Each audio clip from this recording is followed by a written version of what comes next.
Listen to me, a true hunter, watch me. A true hunter is wired differently. He's wired differently. Doesn't have the same makeup. Listen to me, what makes a gazelle is how he's wired. When a lion sees a gazelle and the gazelle sees the lion, both beasts see each other at the exact same time. When the gazelle sees the lion, because of how he's wired, he automatically, fear takes over. When the lion sees the gazelle, he lights up. It's showtime. The hunt is on. This is what I was made for. And if you ever studied a lion in its natural environment, watch these guys. If an animal is wounded, the lion won't even do what? Won't attack. Right? For real, there's some of you, there are opportunities that you're like, it's too difficult, it's too hard, nobody can do it. You're not wired properly. The lion welcomes the challenge. As a matter of fact, they don't get excited unless it is a challenge. Wired different. The gazelle immediately, when the gazelle immediately sees the lion, the first thing it thinks about is, let's go. First thing the lion does is like, let's eat. So you gotta do me a huge favor. If you're gonna get to a certain level, you gotta welcome it. So everybody's like, E.T., man, you're just so positive. Everything in your life, man, you just got it going on. I'm a real lion. With a real lion, you'll never know. You'll never know what's going on in my life because I'm a lion. And under every single circumstance, I'm a lion. So I lost 5 aunts to cancer in the last 6 years. I lost 2 last year. Lion, still TGIM, still. So actually, my aunt's death made me go and do TGIM like I never did it. Most of you heard the mixtape, not even a year ago, went to the doctor's office with my wife. Look, guys, you always know something's wrong when it takes your physician like 45 minutes to 50 to come in, like something doesn't take that long. Physician comes in, puts up the x-ray, shows my wife, points to the brain, said, we found 7 lesions on your brain. I'm a lion. My wife looked at the doctor looked at my wife looked at me. I'm like, I don't have 7 lesions on my brain. Why is my wife looking at me? Because she's like, you a lion. You're gonna be able to tell me if I can get through this or not. So my wife looks at me. I'll be honest with you guys, when they first told her she had 7 lesions on the brain, she didn't break a sweat, but then they said, you're gonna have to stop working until we find out what it is. And she said, how long? I said, 3 months, 6 months. She thought, I gotta stop working because she's a beast. So the disease didn't bother her, but the fact that you can't hunt anymore, that bothered her. So my wife looks at me and says, no words, but she kind of looks at me like, okay, this is terrible. We've been together since we were 16. You've helped me to get out of everything. What now? I said, we can, we will, we must. We got a son graduating from college. You need to be there. We got a daughter that's going to finish high school in 2 years. You need to be there. You can get through this. Oh, I'm wired differently. I didn't start crying. I didn't say, why me? Why my wife? I'm doing good to the world. I'm not hurting anybody. Why me? I'm wired differently. A t-shirt came from it.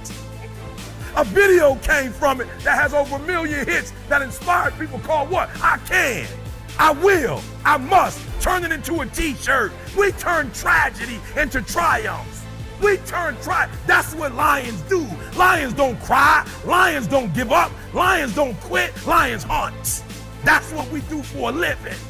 And if you are a true lion, it does not make a difference what the circumstances is. So what? We're in a recession. We made more money in a recession than we've ever made before. As a matter of fact, it was the recession that birthed us. Listen to me very closely. If you're going to walk 3 years, Glenn said it, 3 years, that dream that you have, that money that you want, if you're going to make it happen, you're going to have to be wired differently. Let me take this moment to wholeheartedly congratulate each and every one of you today. Congratulations to you. And you did it all by yourselves. Nobody helped you. Blah, blah, blah. So I'm going to keep it short. Number 1, put God first. Put God first in everything you do. Everything that you think you see in me, everything that I've accomplished, everything that you think I have, and I have a few things, everything that I have is by the grace of God. Understand that. It's a gift. 40 years ago, March 27th, 1975, it was 40 years ago, just this past March, I was flunking out of college. I had a 1.7 grade point average. I hope none of you can relate. I had a 1.7 grade point average. I was sitting in my mother's beauty shop. They still call it beauty shops now? What they call it now? Yeah, I was sitting in the beauty parlor. I was sitting in my mother's beauty parlor, and I'm looking in the mirror, and I see behind me this woman under the dryer. And every time she looked up, every time I looked up, she was looking at me, just looking me in the eye. And I didn't know who she was, and I said, she said, somebody give me a pen, give me a pencil, I have a prophecy. March 27, 1975, she said, boy, you are gonna travel the world and speak to millions of people. Now mind you, I flunked out of college. I'm thinking about joining the army. I didn't know what I was gonna do, and she's telling me I'm gonna travel the world and speak to millions of people. Well, I have traveled the world, and I have spoke to millions of people. But that's not the most important thing, the success that I had. The most important thing is that what she taught me and what she told me that day has stayed with me since. I've been protected, I've been directed, I've been corrected. I've kept God in my life, and it's kept me humble. I didn't always stick with him, but he always stuck with me.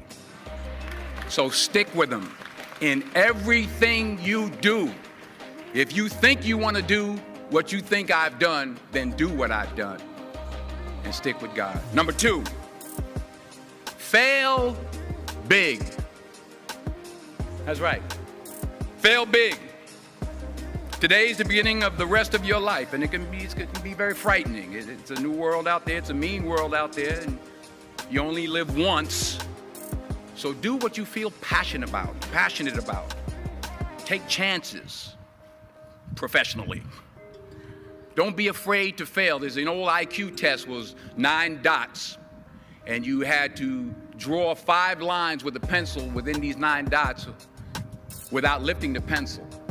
The only way to do it was to go outside the box. So don't be afraid to go outside the box.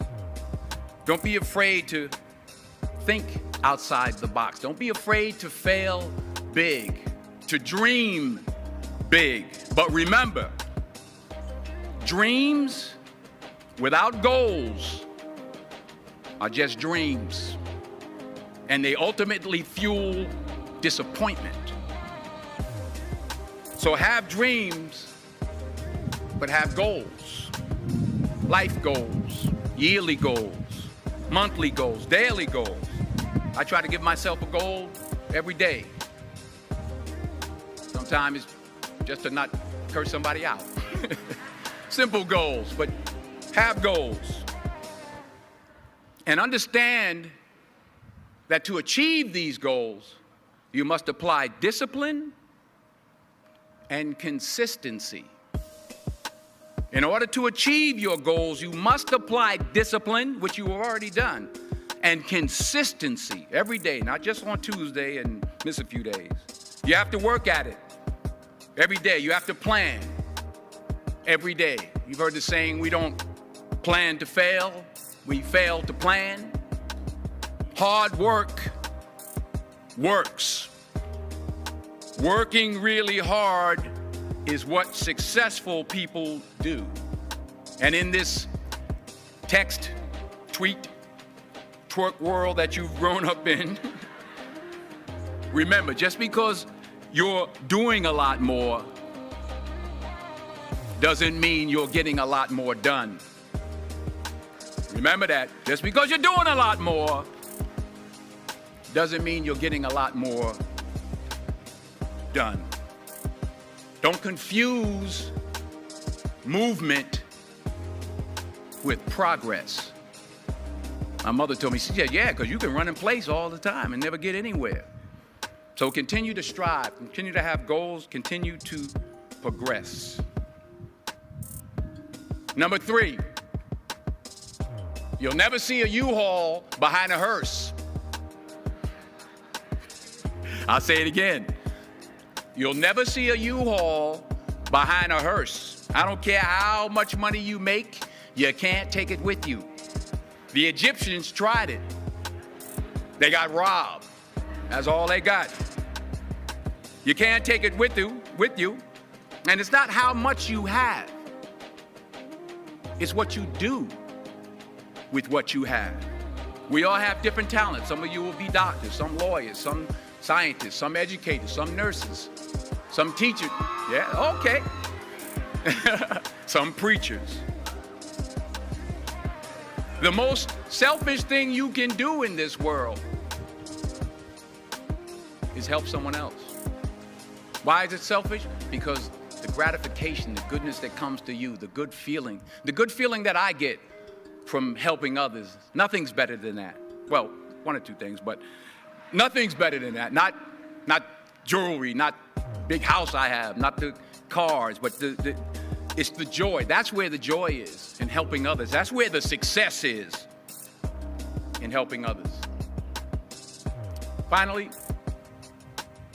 I pray that you put your slippers way under the bed tonight, so that when you wake up in the morning, you have to get on your knees to reach them. And while you're down there, say thank you for grace. Thank you for mercy. Thank you for understanding. Thank you for wisdom. Thank you for parents. Thank you for love. Thank you for kindness. Thank you for humility. Thank you for peace. Thank you for prosperity. Say thank you in advance for what's already yours. It's how I live my life. That's why I am, one of the reasons why I am today. Say thank you in advance for what is already yours. True desire in the heart for anything good is God's proof to you, sent beforehand to indicate that it's yours already. I'll say it again. True desire in the heart, that itch that you have, whatever it is you want to do, that thing that you want to do to help others and to grow and to make money, that desire, that itch, that's God's proof to you, sent beforehand already to indicate that it's yours. And anything you want good, you can have.